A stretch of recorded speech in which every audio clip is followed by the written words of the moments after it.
Never, never মানে কি?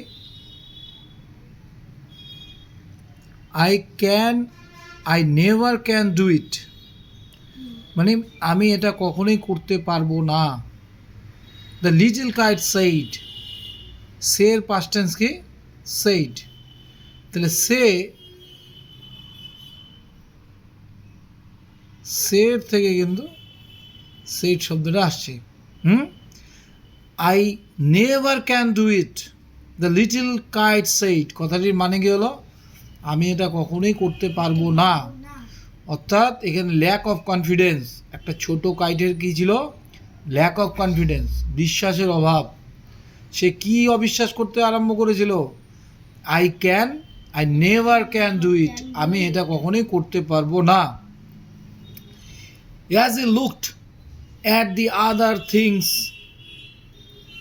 High over his head, as he looked at মানে কি? স্টেয়ার, তাকিয়ে থাকা। The other things high over his head, ছোট্ট ঘুড়িটি যখন তার মাথার উপরের দিকে তাকাতো তখন সে এই ধরনের প্রথম লাইনটা যেমন বলছে ওরকম একটা ফিলিংস পেত। Maybe he could see some kites already in the high in the sky, so he feel less confident, আমি তো এত ছোট ঘুড়ি, how can I fly, how can I be in the sky at such a high altitude. হ্যাঁ, so let's see what happen. I know কথাটি আমরা জানি। I বলতে এখানে ছোট ঘুড়িটাকে বলছে আই নো, আমি জানি। No new known. I should fall if I try to fly, কিন্তু the little kite is ambitious. Ambitious মানে কি? ও ভাবছিল ওড়ার কথা, otherwise he could not have thought that the kite could fall off the sky. Try, said the big kite. এবার বড় যে ঘুড়িটি আছে, যে তার ওয়েল উইশার, ঠিক আছে, everybody can not be a competitor, some are good wisher also, they always encourage you. So the big kite encouraged the small kite by saying try. It's a wish. Try. Only try. চেষ্টার মাধ্যমে তুমি পারবে। What I fear you never will learn at all. এবার বড় ঘুড়িটি কি বলল? যে otherwise you will never learn how to fly. তাহলে এবার বড় ঘুড়িটি আবার কি আশঙ্কা করলো? যে এই ছোট ঘুড়িটি যদি এখন উঠতে না শিখে সে কোনোদিন আর শিখবে না।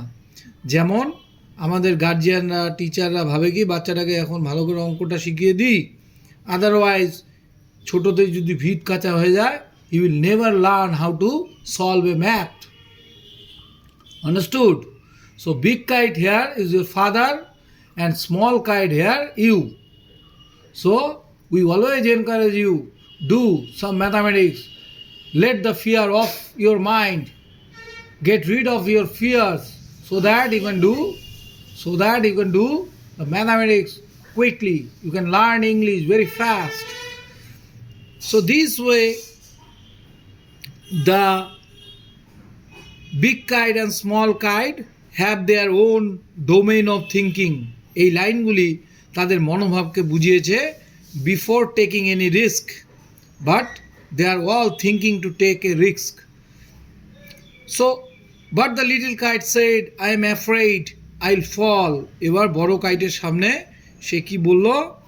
যে অ্যাফ্রেইড, মানে অ্যাফ্রেইড কাদের বলা হয়? Who have a fear of loss, যারা হারিয়ে যাওয়ার ভয় করছে, যারা, তাদেরকে আমরা বলি অ্যাফ্রেইড। আই উইল ফল, সে ওখান থেকে পড়ে যাবে। I will fall fell fallen, ঠিক আছে? The big kite nodded, but the little kite said, I afraid I have. এবার nodded মানে negatively, well good bye.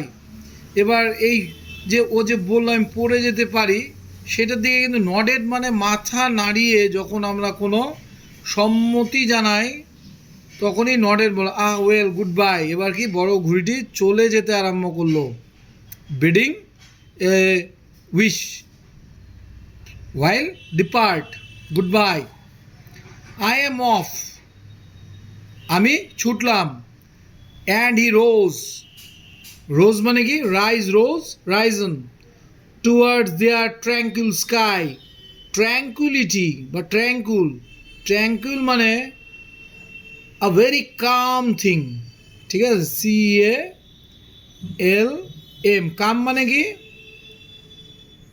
what is calm? ক্যাম মানে ঠান্ডা। না, কোল্ড মানে ঠান্ডা, কাম মানে পিসফুলনেস, ট্র্যাঙ্কুইলিটি, ট্র্যাঙ্কুইল স্কাই, ঠিক আছে, adjective and common noun. Then the little kites paper stirred at the side, stirred মানে নড়তে আরম্ভ করলো, কারণ হাওয়ায় আমরা জানি ফর করে কি কয়, ব্লিঙ্ক করে এরকম, that is call steered. But most of the time we use this verb steered during preparation of the tea. While you steer a cup of, while you steer some solute with the help of a spoon, that is called steered at the night. And trembling, he shook himself free for fight. এবার কিন্তু এই ঘটনাটা কার সাথে ঘটছে, ছোট কাইটটির সাথে। বড় কাইটটিকে দেখে তার মধ্যে একটা কি কম্পন শুরু হয়েছিল, সে নিজেকে অ্যান্ড ট্রেমব্লিং কাঁপতে আরম্ভ করলো, হি শুক হিমসেলফ, শেক থেকে শুক হয়েছে, টিথ শুক, হ্যান্ড শেক, হি হ্যান্ড শুক, ওকে, নাড়িয়ে ফেলা, শেক শুক, ফ্রি ফর ফ্লাইট। এবার কি ফ্লাইট বলতে এখানে আকাশের উদ্দেশ্যে যে যাত্রা তাকেই আমরা বলি ফ্লাইট, ফ্লাইট টু এ স্পেস, আকাশকে আমরা খালি স্থান বলি বা স্পেস বলি। ফার্স্ট রিলিং অ্যান্ড ফ্রাইটেন, কিছুটা নরণচরণ করে এদিক ওদিক করা, দেন ব্রেভার গ্রোন, এবার কি তার মধ্যে ব্রেভেস্ট, তার মধ্যে অনেকটা সাহস কি গ্রোন জন্মেছে, ঠিক না, দেন ব্রেভার গ্রোন, আপ হি রোজ, এবার কি উপরে মানে হি রোজ, অনেকটা উপর কি উঠতে আরম্ভ করলো। কেন উঠতে আরম্ভ করলো? What helped the kite to fly up? Tell me, why the kite move upward in the sky? What factor causes? সেই বড় কাইটটিকে দেখে তার মধ্যে একটি ভাব চলে এসেছিল, তাই না, you should say scientifically, why a kite fly in the sky, what helps? হাওয়ারও জোর বেশি। Yes, the wind actually, wind and the paper sheet makes a pull and push. So the kite got its strength to flight. Okay, it's like a sailing oar. Okay, till the big kite looking down could see. এবার উঠতে থাকলো, till the big kite looking down could see, মানে ওই ছোট ঘুড়িটি তত দূর উঠতে আরম্ভ করলো যত উপরে রয়েছিল কি বিগ কাইটটি যখন লুকিং ডাউন নিচের দিকে তাকাতো, কুড সি দেখতে পারবে, ঠিক আছে। বাবার দিকে যেমন বাবা যেমন উপর থেকে হাত বাড়িয়ে রেখেছে, ছেলে তার হাত ধরবার জন্যে বাবাকে নির্ভর করে উপরের দিকে উঠতে আরম্ভ করলো। The little one rising steadily মানে কি slow but gradually, step by step, ঠিক আছে, that is call steadily. Little one rising steadily, rise কথাটার মানে কি, রাইজ মানে হলো রাইজ রোজ রাইজন, তাহলে এখানে পার্টিসিপল করেছে দ্য, এটাকে বলে জিরান্ডিউস, হ্যাঁ, the little one rising steadily, participle এটা gerund. Then how the little kite thrilled with pride, যখন সে একবার উঠে পড়লো সেই উচ্চতায় তখন তার কি গর্ব হতে থাকলো এবং সে একটা অদ্ভুত ধরনের আনন্দের অনুভব করলো। Thrilling, thrilling means what? when you do adventure, you achieve something against the fear, then it is called thrilling. Thrilling where there is a threat, you become victorious, then it is called thrilling. As he sailed with the big kite side by side, এই যে reeling কথাটার মানে কিন্তু side by সাইডই, ঠিক আছে, ওটাকে আবার এখানে ইউজ করেছে। as he sailed with the kite, with the big kite side by side, যখন ওই বড় কাইটটি রয়েছে ঠিক যেমনটা সেন্টারে কম্পাসের মাথাটা রেখে আমরা চারদিকে কি ঘোরাতে থাকি, তাহলে সেন্টারের চারদিকে একটা কি তৈরি হয়, বলয়, that is called side by side. while far below he could see the ground, এবার উঁচুতে যখন সে উঠে পড়লো, উঁচুতে থেকে সে কিছু নতুন জিনিসের অনুভূতি পেতে থাকলো। হি গট দ্য সেন্স, যে উপর থেকে মাঠ দেখার ফিলিংসটা কেমন হয়। while far below, অনেক নিচে, হি কুড সি, সে দেখতে পাচ্ছিল দ্য গ্রাউন্ড, তাহলে এতদিন সে কি ছিল, একটা সামান্য জায়গার বাসিন্দা, একটা গ্রাউন্ডে থাকতো। এবার যখন সে চেষ্টার মাধ্যমে অনেক উঁচুতে উঠে গেল, সে এখন উপর থেকে দেখছে, ও ওইখানে আমি ছিলাম। I was fearful at that place where I was frightened for the sky flight. I was a little kite there, but now as I have tried to achieve the sky, my constant steady effort make me rise to the up to the sky. Understood? এবার কি বললো দেখ, and the boys like small spot moving ground, এবার তার সাথে যে ছোট ছোট ঘুড়িগুলি যেগুলো মাটিতে ছিল তাদেরকে উপর থেকে তার আরও ছোট মনে হতে থাকলো। এইটাকে আমরা, সে যখন এতটা উঁচুতে পৌঁছে গেছে তখন যারা মাটিতে রয়েছে তারা তো তাদের সংকীর্ণ জীবন নিয়ে থাকে, তারা তো জীবনে কষ্ট করলো না, তাই তারা কি আকাশে উঠতে আর পারলো না। কিন্তু যে ছোট ঘুড়িটি বড় ঘুড়িটিকে দেখে চেষ্টা করেছে, suppose if you feel encouragement by seeing the effort of APJ Abdul Kalam, Netaji Subhashchandra Bose, Mahatma Gandhi, and if you follow in their footstep, one day you could have the same personality, then you will feel how normal people are gripped by their narrow thinkings. ঠিক আছে, তাহলে এইভাবেই তার মধ্যে একটা feelings চলে এলো।